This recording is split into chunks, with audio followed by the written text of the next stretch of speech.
Hello， 大家好，我係 Alfred， 今日嚟到灣仔 Grand Hyatt 食自助餐。呢間酒店係有3間餐廳都有做自助餐，咁我哋今日嚟呢一間呢，就係 Grand Cafe。Grand Cafe 咧係屬於比較大路正常啲嘅自助餐，即係大家平時食開嗰種多國菜嗰啲。咁如果係 Tiffin 或者另外一間 The Grill 咧，咁就個路線風格就會有少少唔同嘅。Grand Cafe 喺好多年以嚟都係阿 Kit 同埋我兩個好中意嘅一間餐廳嚟嘅。咁但係咧近呢幾年就完全冇幫襯過佢喎。咁主要咧就係喺疫情期間幫襯過一次嘅。咁嗰次嗰個體驗就斷崖式咁樣下滑。咁啊，俾我感覺唔係幾好啊！舉個例子啦，咁當時我一開始咧就去咗凍海鮮嗰邊，就攞咗半邊波士頓龍蝦。咁大家知道啲白色噶嘛，我就見到條非常之長嘅頭髮。嗰時係啱啱開始，根本係未有人埋去嗰個凍海鮮嗰個 station。咁所以嗰條長頭髮咧就唔係嚟自食客嘅，就應該係即係員工喺處理食材嘅時候咧，就已經翹住咗嗰隻波士頓龍蝦㗎啦。咁我一見到咁樣咧，我就即刻示意就揾企檔師傅，師傅你睇睇啊，有條頭髮啊咁樣。咁師傅就完全冇俾任何回應我嘅，佢就望一望嗰隻波士頓龍蝦，然後再望一望我，咁啊反覆咁樣望咗大概10秒8秒，都完全冇任何動作同埋冇任何表示嘅。咁然後咧，直至到我開聲，我就話：師傅啊，我話呢半邊波士頓龍蝦我唔要啦，你可唔可以攞咗佢處理咗佢啊？咁樣。咁師傅先接過隻碟，然後就攞走咗嗰個食物。咁但係咧，由始至終咧，佢都係完全冇同我講過任何嘢嘅，一句對白都冇講過嘅。咁會唔會師傅係唔識講廣東話咧？嗱，唔會啊嚇，因為咧師傅一擰轉後面咧，就另外一個同事問佢：做乜事啊？然後佢就咁覆嗰個同事就話：佢話有頭髮喎，咁樣，即係我係完全聽到嘅。咁但係喺成個過程裏面咧，師傅係完全冇同我講過任何嘢嘅。咁 Grand Cafe 或者 Grand Hyatt 咧，其實嗰個服務咧喺我心目中咧一向都係做得幾好嘅，即係佢都係即係頭幾名香港我本來好欣賞嘅一間酒店嚟嘅。咁但係遇到呢一個小插曲咧，就令到我對佢嘅印象咧大打折扣。即係食物方面咧，嗰次嚟食都係覺得冇之前咁好啦。咁我哋今日就即管睇睇佢而家個水平係點樣，睇下佢可唔可以咧重奪翻我多年嚟心目中嘅江湖地位啦。今日我哋用咗一個君悅酒店35週年嘅65折優惠，人均600幾蚊全包，正價大約係900蚊嘅。剪片嘅時候，官網仲做緊35週年優惠，但係就冇咗 Grand Cafe， 可以揀其他餐廳。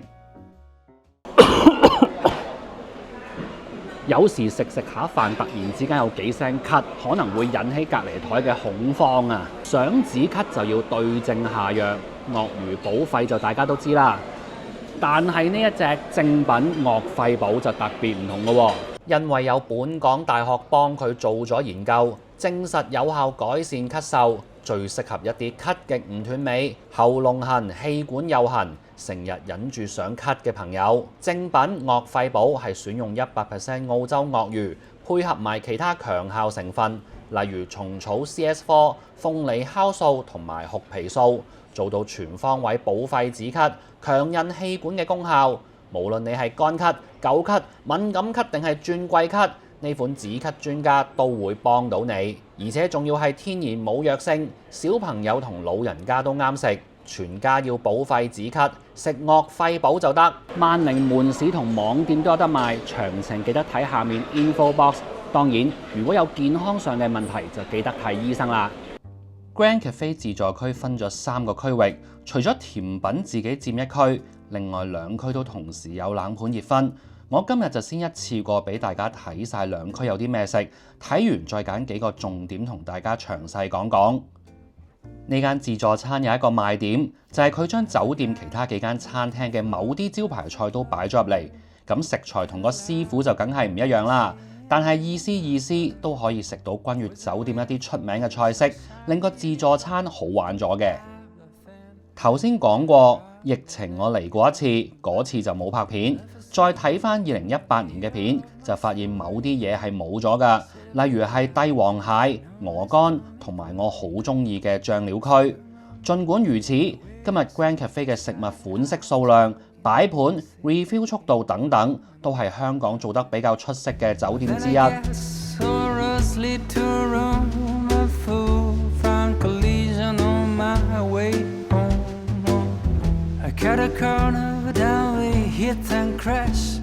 The crash has been the first and hasn't been the last, 'cause it's a different kind of love from any other old school dating is the boat.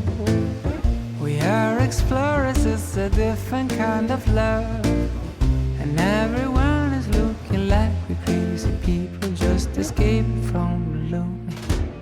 Sometimes I feel that you are from another planet. The way you attract these more disasters like a magnet. And I don't know if you are from outer space, but I can tell you, girl, I'm enjoying the race. Because I knew when we hit and crashed, my crazy love circus was here at last. This is romantic in a very funny way. I know our kind of love is the one made to stay, 'cause it's a different kind of love from any other old school dating is a boat. We are explorers, it's a different kind of love, and everyone is looking like we're crazy people just escaping from the lonely. The way that you talk, the way that you move, you make fun of me, well I make fun of you. But we always fit, precise as a glove. I really enjoy a different kind of love. Oh, oh, a different kind of love. A different kind of love. A different kind of love.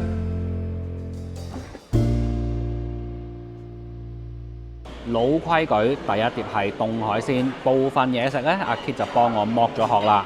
咁我哋先嚟試一試熟蝦。揾唔到第二間可以新鮮程度贏佢㗎啦，最多都係打和嘅啫。咁啊試埋個蟹腳，蟹腳係水嫩嘅，喺絕大部分酒店自助餐食一個凍嘅青口咧，非常高機率係好鞋雜雜嘅。咁但係今日呢度咧係滑捋捋，好少見啊呢一個。咁啊講開少見，講埋呢一個咧係連殼嘅扇貝，好似都冇乜邊間酒店自助餐會玩呢一樣嘢。咁今日呢度啲嘢係好新鮮嘅，狀態好好，嗰個螺都好好喎。咁啊食埋個半邊波龍啦，凍波龍嘅水平咧，同其他嗰幾種凍海鮮係完全不在同一個檔次。波士頓龍蝦係渣好多嘅。頭先阿 Kit 有攞過半邊咧，佢嗰半邊係更加醜樣。補充一點，7點半就發現出面冇晒嗰啲大殼扇貝，之後就全晚都冇再見過啦。咁嚟 Grand Cafe 食自助餐咧，有一樣嘢一定要試一試，就係佢哋嘅煙三文魚，因為佢哋嘅煙三文魚係自家製嘅。咁我印象中咧，佢哋嘅煙三文魚係好好食嘅。佢今日呢一個嗰個煙燻嘅香味係濃烈過即係絕大部分嘅酒店嘅。咁佢嗰個肉質咧係緊緻少少、結實少少嘅。咁我知道有啲朋友咧係中意食比較再肥啲、再柔軟啲嘅三文魚。咁但係緊緻結實其實就唔係唔好嘅，因為咁而家好多三文魚都唔係野生噶嘛，係養殖噶嘛。咁聽聞有啲養殖場咧，為咗唔想啲三文魚太過肥或者太過嗰個肉質太過鬆散咧，係刻意做一個假嘅，好似一條河咁樣有啲水流，係等嗰啲三文魚係游水游得多啲，因為三文魚係嗰個生產期係逆流而上嘅，即係佢係要好大力咁游水，咁所以嗰個魚肉就會緊緻啲，即係好似走地雞咁樣嘅原理，所以佢個肉質係緊緻啲。咁但係既然佢緊緻咗咧，佢嗰個油分就冇咁多，所以嗰個甘香味係會淡啲。咁但係相對地咧，其實佢嗰個魚肉嗰個肉味咧又會重翻啲嘅。咁所以呢個就見仁見智，睇下你中意食邊款。咁但係如果即係 general 嚟講，一個煙三文魚咧，咁樣樣就屬於係好高水平㗎啦。跟住咧，呢個係一個自家製嘅乾醬。咁其實喺香港嘅自助餐嚟講咧，呢幾年我目測係覺得佢哋越嚟越做得本地化嘅。咁可能呢啲嘢以前其他酒店都會做下㗎，近年係越嚟越少，越嚟越少。今日呢度 Grand Cafe 都仲有呢啲嘢咧。都反映出佢哋嗰個定位，唔係淨係想照顧本地嘅口味。今日快啲進入熱薰嘅環節，因為 Grand Cafe 熱薰先至係重點。佢係曾經我覺得全香港做熱薰做得最好嘅自助餐。咁點解 Grand Cafe 會做熱薰做得比較好呢？其實大家睇佢嗰個自助區，睇佢嗰個場地就知㗎啦。其實佢攞熱薰嗰個地方中間呢，就已經係佢哋嗰個開放式廚房，係可以見到晒佢班師傅即刻喺度整呢啲咁樣嘅熱薰嘅。咁佢哋每一次做嗰個份量呢，都係做得幾啱啱好嘅，就係話唔會一次過做起太多。佢望住某一種食物，覺得就嚟會俾人攞晒啦，佢就再即刻開鑊，再煮一碟咁樣出嚟。咁所以嗰個食物嘅狀態咧就會好接近，好似係平時大家單點嘅時候嘅食物質素。咁呢個咧就係大部分嘅自助餐都做唔到㗎啦。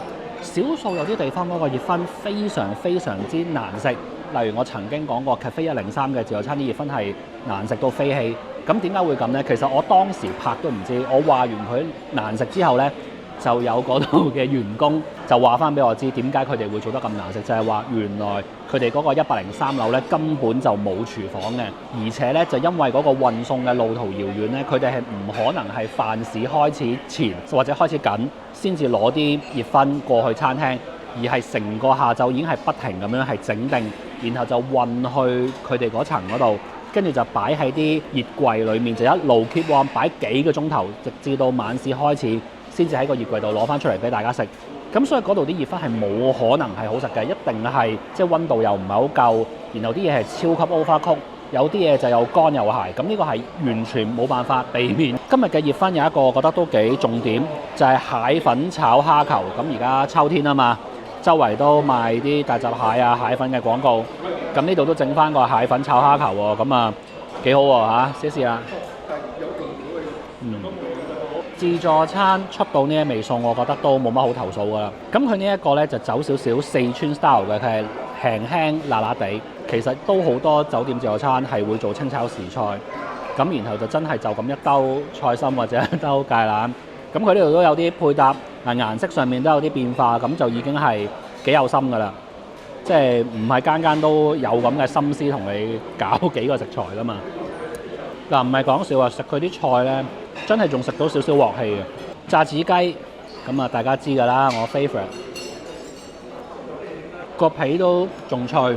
跟住咧，同大家真係講講，咁啱夾到一嚿髀位，連自助餐斬開咗擺到 keep warm 嘅骨嘅邊咧，都仲有少少見紅。咁呢個就係我最中意嘅狀態啊嘛！我成日出去食炸子雞，我話太熟啦啲雞，即係啲骨都轉晒啡色，啲肉就肯定鞋㗎啦。咁有啲 hater 有時就會話：哇，咁梗係會炸到好透，然後就梗係會熟晒，然後就梗係啲肉係老㗎啦，即係覺得好似係必然咁樣樣。自助餐斬開一嚿嚿 keep warm 擺咗一陣，都可以做到啊！然後個肉質都係。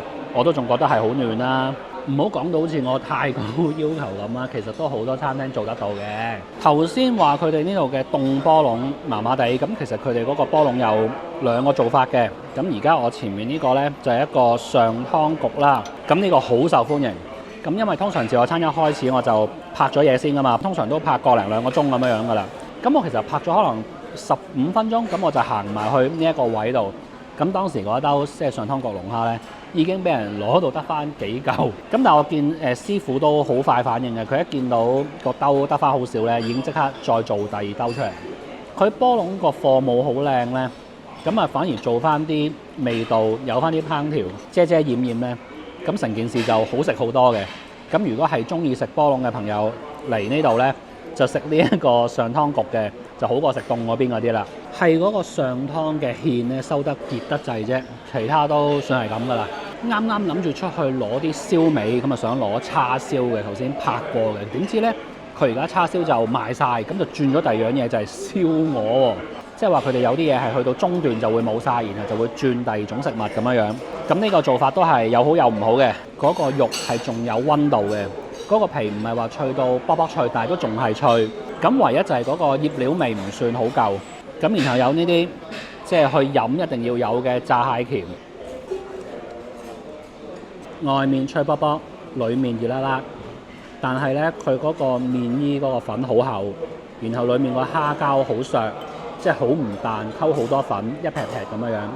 呢度嗰個 carving station 嗰個規模咧係大好多嘅，有羊架，有蝦，咁啊有菠蘿，仲有燒豬髀啦。然後牛肉咧，佢同一晚都會有幾個唔同嘅部位嘅。咁今晚都好似有虎頭扒啊，有個牛臀肉啊，然後又有西冷啦。咁我啱啱出去咧就見佢係新鮮滾熱辣，就煎起咗一嚿 T-bone。咁我喺度等緊佢幫我燒翻熱嗰個lamb chop 嘅時候咧，就見佢喺焗爐攞咗一盤 mac and cheese 出嚟。咁我忍唔住就畢咗一羹試一試啊。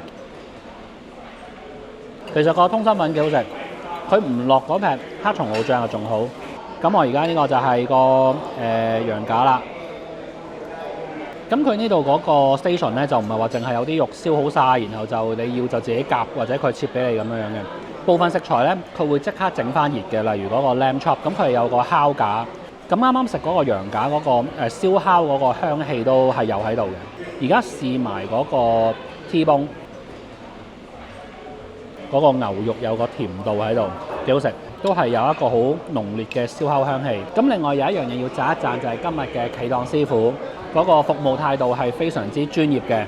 咁佢一定唔認得我嘅，因為佢係一位即係外籍嘅廚師。咁我相信佢唔會睇廣東話 YouTube 嘅，所以佢唔認得我。佢會同你介紹佢唔同嘅肉類啊、唔同嘅部位啊，然後又會問你要幾厚幾薄啊、幾大塊咁樣樣。咁係好專業嘅。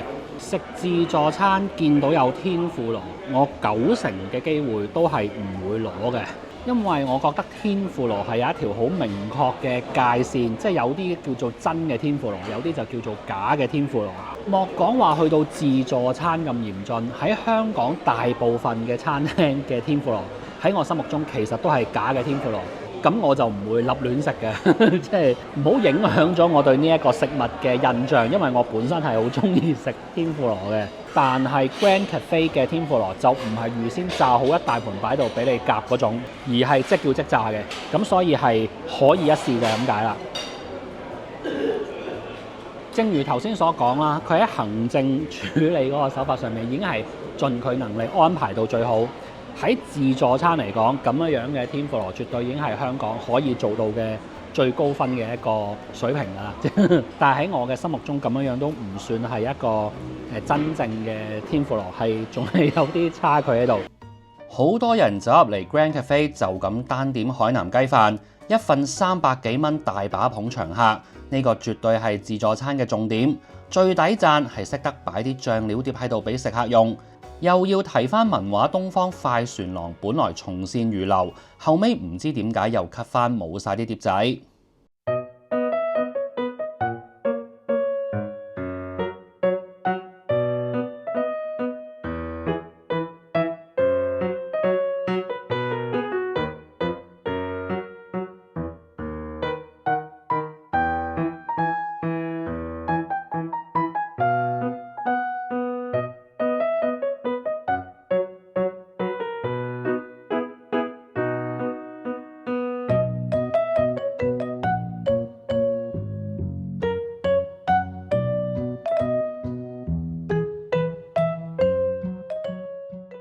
君悅酒店嘅意大利餐廳，佢嘅 Tiramisu 被稱為香港世一。睇翻 Grand Cafe 自助餐簡介，佢哋係特登放埋 Grissini 招牌菜 Tiramisu 喺度嘅。個賣相就完全唔同啦，但係我相信佢嘅用料配方咧會跟翻足嘅。Mascarpone 打得極致輕盈順滑，佢浸個手指餅，杏仁酒嘅酒香非常明顯，會比咖啡味突出好多。另一個必試嘅咧就係佢哋嘅自家製雪糕。特別推薦大家試下呢一個大溪地雲呢拿味，佢同比較常見嘅波本雲呢拿香氣唔同。大溪地雲呢拿會有一種獨特嘅花香味，相對清新，食得多都唔會漏，喺出面比較少地方食到。最後一定要試呢度最受歡迎嘅拿破崙，淨係睇個酥皮顏色就知道好正宗，係一個完美嘅焦糖色。放咗成晚，個質地都仲係好鬆脆，食到好香嘅牛油味，唔係嗰種反式脂肪起酥油嘅味道。酥皮上面冇加到糖粉去焗層焦糖，吉士醬質地偏向綿滑，唔會太厚，係我中意嘅質地。差唔多夠鐘收工啦，因為呢一餐自助餐係食到夜晚10點。咁而家仲有10分鐘啊，講埋呢一個結論呢，我就要執嘢走㗎啦。我今餐因為係用咗一個35週年嘅優惠啊，咁圍翻呢，每個人其實就係600零幾蚊，咁樣去計呢，600零幾蚊就真係抵到爛㗎啦。Grand Cafe 嗰個水平係好平均嘅，每一個項目，無論係環境衛生、服務、食物，以至到你講佢冷盤、熱分、甜品，佢都好平均，冇明顯短板嘅。所以就算計正價嚟講啊，佢都係而家香港市面上前幾名做得比較好嘅自助餐嚟㗎啦。咁同翻我以往嘅經驗相比呢，的確去到2024年呢，Grand Cafe 整體水平係下降咗嘅。其中下降得最明顯嘅其實係服務，只能夠講佢哋以前係真係做得好多。